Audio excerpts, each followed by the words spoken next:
In the last session, we saw how to write our first program, first Java program.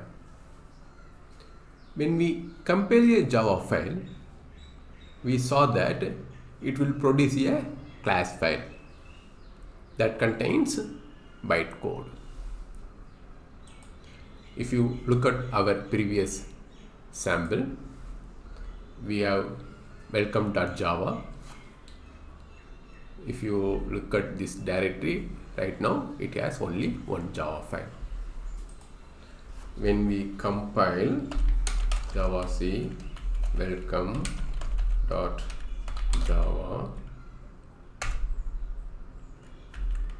what it will do, it will produce a class file, .class file. It contains bytecode. If you look at here, okay, this welcome.class contain bytecode. It is not human readable. We should not changing anything in this class file. Once the Java file is compiled, this class file can run on any OS without recompiling the Java file. That means, let's say you are giving this class file to somebody who is having Linux operating system or Mac operating system. Once they copy this class file to in their machine using this Java command,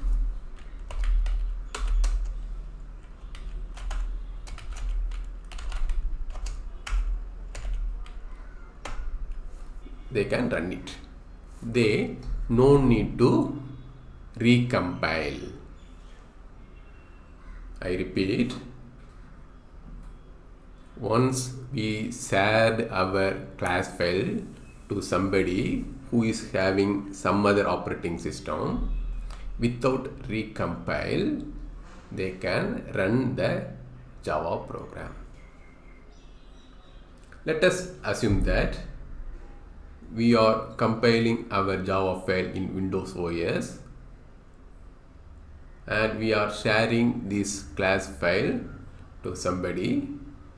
The generated class file will run on Linux OS or Mac OS without recompiling the Java file. This is the reason Java is called platform independent. That means you can develop the Java application in one operating system. You can run the Java application in some other operating system, which makes Java application is platform independent. That means portable.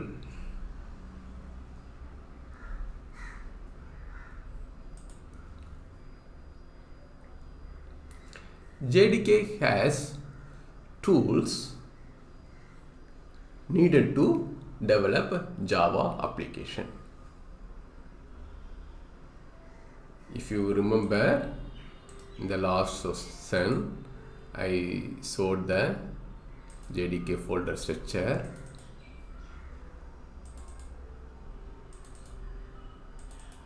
Okay.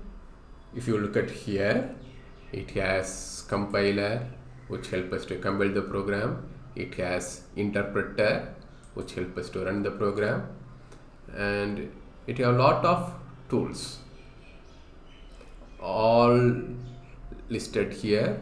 Most of them are tools which help us to develop Java application.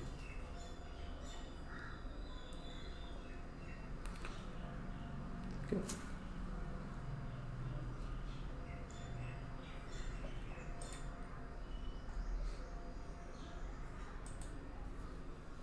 So Java development kit contains tools that help us to develop application.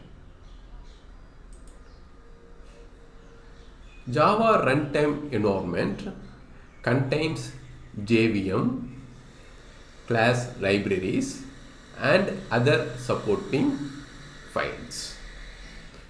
If you look at our folder, it contains JRE. If you go inside bin, it does not contain tool like Java C.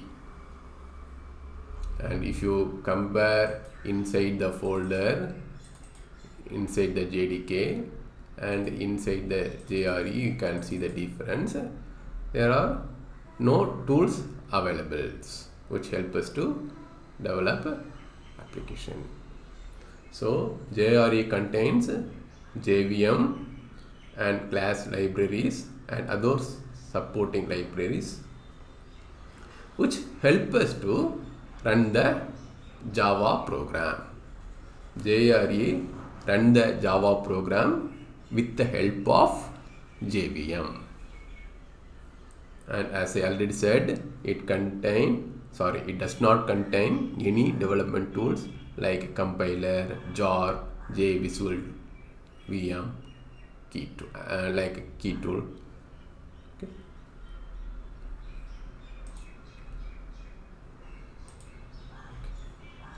Now, what is JVM? As I already said, the class file consists of Java bytecodes. The Java virtual machine, which can interpret the bytecode and that can be translated into machine code which the underlying OS can understand. That means our class file contains bytecode. The virtual machine can understand or interpret the bytecode and translate into machine code which the underlying OS understand.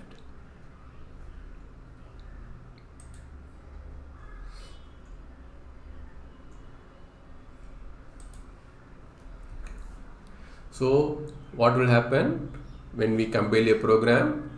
The compiler will compile the Java program and it will generate a class file that contains bytecode. That bytecode will be entered by the JVM. If you look at this slide, if you start from here, let us assume that we have Java program food.java. When you compile, okay, so the compiler will get the input as a Java file. For the compiler, input is Java file. And what is the output of the compiler? It will produce the class file. Okay. As I said, the class file can run on any operating system. Let's say once the class file is produced, this class file can run on Linux operating system, Mac operating system or Windows operating system. The virtual machine is different for different OS. For Windows it has a different virtual machine. For Mac OS it has a different virtual machine. But for Linux it has virtual machine.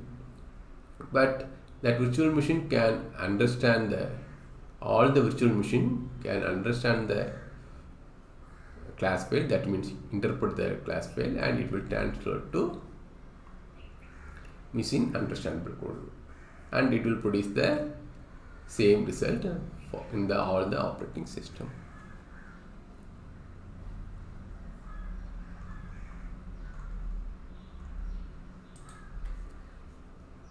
The same thing in different view.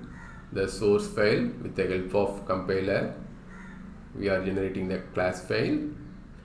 The class file is running on the JVM. That means the JVM, with the help of class loader, the JVM internally has class loader. The class loader will load this class file, and the JVM can interpret the class file that contains bytecode, and it will translate to machine code which the underlying operating system understands. Okay. So if you look at here, the same program, once it is compiled, it will be interpreted by the different JVM on different OS. Okay, and if you look at here, hello.java can be compiled in any operating system. Hello.java can be compiled into any operating system. Once the class file is produced, okay, it can run on any operating system.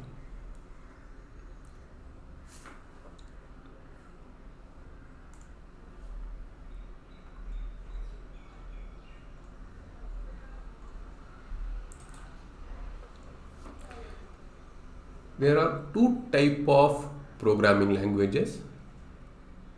One is procedure oriented programming language, another one is object oriented programming language. Java is object oriented programming language. That means without class, without object, you can't write a Java program. To write a Java program, you need to write a class. If you look at our example, we have written a class. Without a class, you can't write a Java program. And also, when we develop project using class, we will create object. That means without object there is no, without class and object there is no object oriented programming. So as I already said, without class you can't write a Java program. So Java is called object oriented programming language. And if you look at here, this is a simple program which is written in C. This is an example for functional oriented programming language or procedure oriented programming language. In C, without class or object, you can develop a application. So C is procedure or function oriented programming language. Java is object oriented programming language.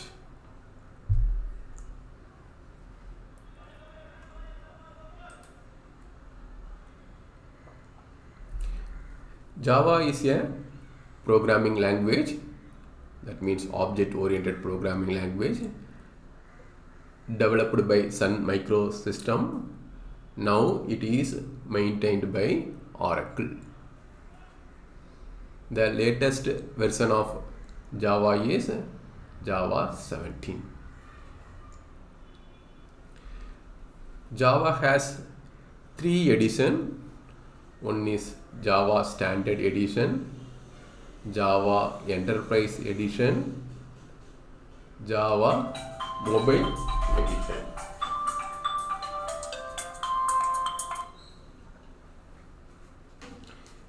Java Enterprise Edition helps us to develop desktop application. Java Standard Edition is help us to develop desktop application. Java Enterprise Edition is help us to develop enterprise application. Java Mobile Edition is help us to develop mobile application.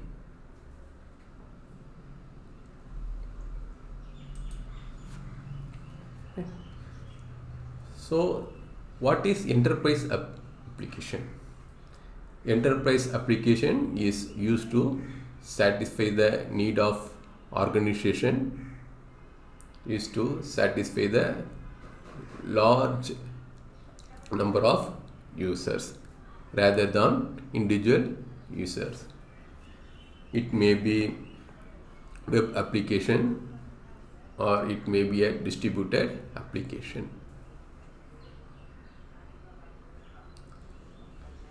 Java Micro Edition helps us to develop mobile application.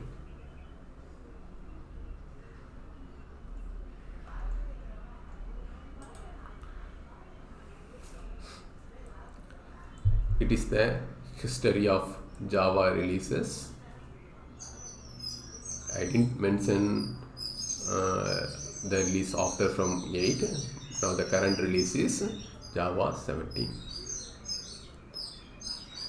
Out of all the releases, Java 5 and Java 8 is major releases which introduce new syntax in Java programming. Java 5 introduced generics which makes the new way of programming in Java. Java 8 introduced functional oriented programming again, which introduced a new way of programming.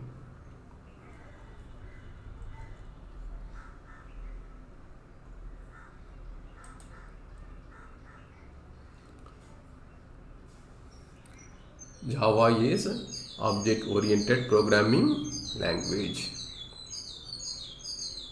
That means without class you can't write a program.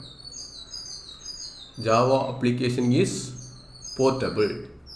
That means once it is compiled or developed, it can run on any operating system. That means you can develop the application in one operating system, you can run the application in another operating system. Once the application is developed, it can run on many operating systems. So it is portable, platform independent. Java support multi-threaded programming. In the multi-threaded programming, two or more parts of the same process that can run on simultaneously.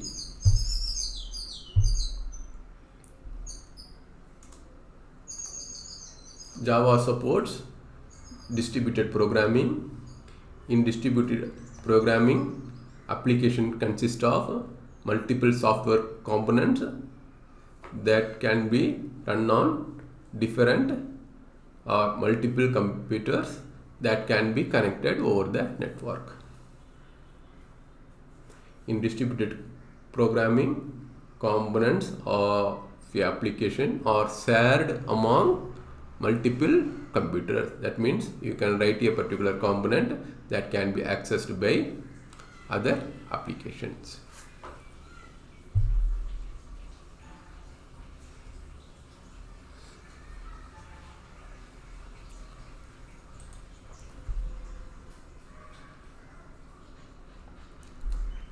This one we have already explained in the previous session.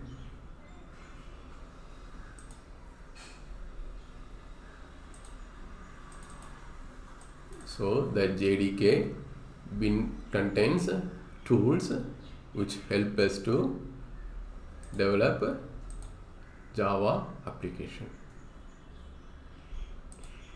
So especially we frequently use Java, C, Java, and other useful tools are like jar and JVisual VM, keys tool. Apart from that, this WSGen, WS import, XSC, these are the tools which help us to develop a web service.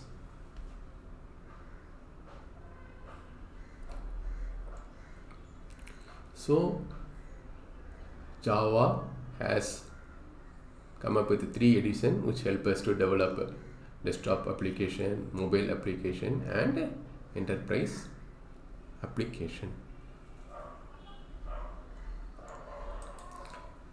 In the last session, I told you how to set up path and Java home. The Java home should point to up to your installation location.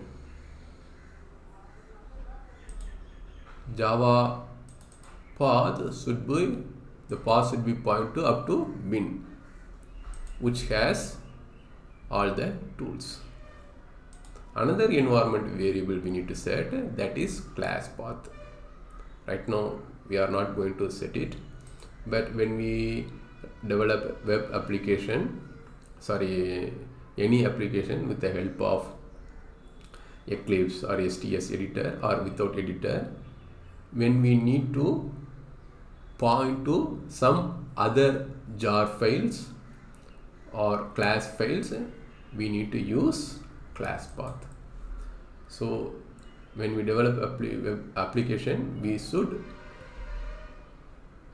set up these environment variables: Java home, path and class path.